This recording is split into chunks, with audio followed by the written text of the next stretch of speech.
Thank you, Tony, and our Pinpoint Weather Team coverage continues now. Many communities are doing what they can to minimize the flooding that could happen with the upcoming warm-up and rain. And tonight we're learning more about how the capital city is getting ready for any rush of water. Eyewitness News reporter Kate Walsh continues our Pinpoint Weather Team coverage now from the Providence Mobile Newsroom. Kate?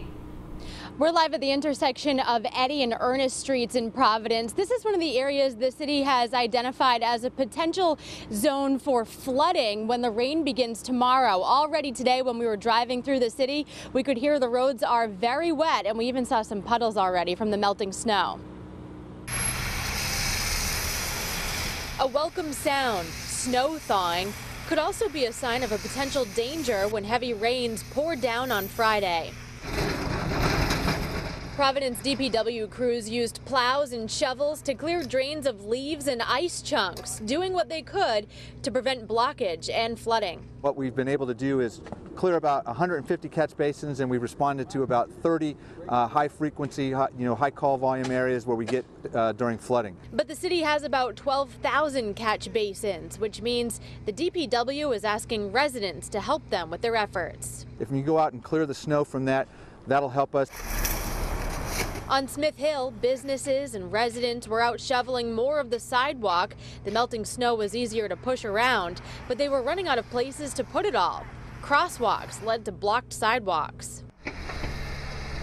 In Cranston, Mayor Alan Fung says the week-long efforts to clear and remove snow is tax money well spent. We're going to invest whatever dollars that need to be done, but it is costly. When you have a storm that's over 15 inches, we're still tallying up the bills now.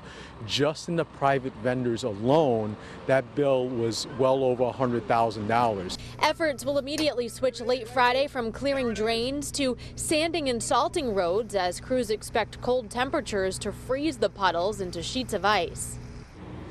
And new at 6 tonight, I'll show you how you can use your phone to find out where a catch basin may be near your house so you can clear it before the rain begins. Live in Providence, I'm Kate Walsh, Eyewitness News. Thank you, Tony. And crews have been working to get ahead of any potential flooding tomorrow by clearing storm drains of snow. Eyewitness News reporter Kate Walsh has been tracking their efforts. She continues our Pinpoint Weather Team coverage now live with the Providence Mobile Newsroom. Well, behind me is the intersection of Ernest and Eddy Streets here in Providence, and this is one intersection of many that the city has identified as a possible flood area when all of the rain begins tomorrow.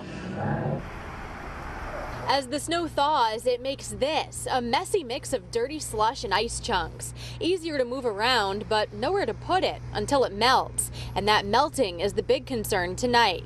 In Providence, extra DPW crews were called in to clear some 150 catch basins of debris to prevent flooding as the snow continues to melt and 1 to 3 inches of rain poured down Friday. The city is asking residents to help clear the remainder of the 12,000 catch basins. One quick and easy way is to Google your address, go to the street view, and you can see the catch basins, and that's a tool that our folks in the field use as well. In Cranston, the focus was on clearing drains in low-lying areas. Under the snow, there's still the ice, so we're doing the best we can on cleaning them. Some we get right to the pavement, some we don't. Even in the rain, crews will continue to make sure the running water doesn't pick up more ice and leaves as it rushes toward the drains, blocking them again. Then, efforts will switch to sanding and salting as the temperature drops, freezing the roads before they can dry. And we checked with RIDOT today. They said that state roads are cleared, plowed, and ready as ready can be for all of the rain. Live in Providence, I'm Kate Walsh, Eyewitness News.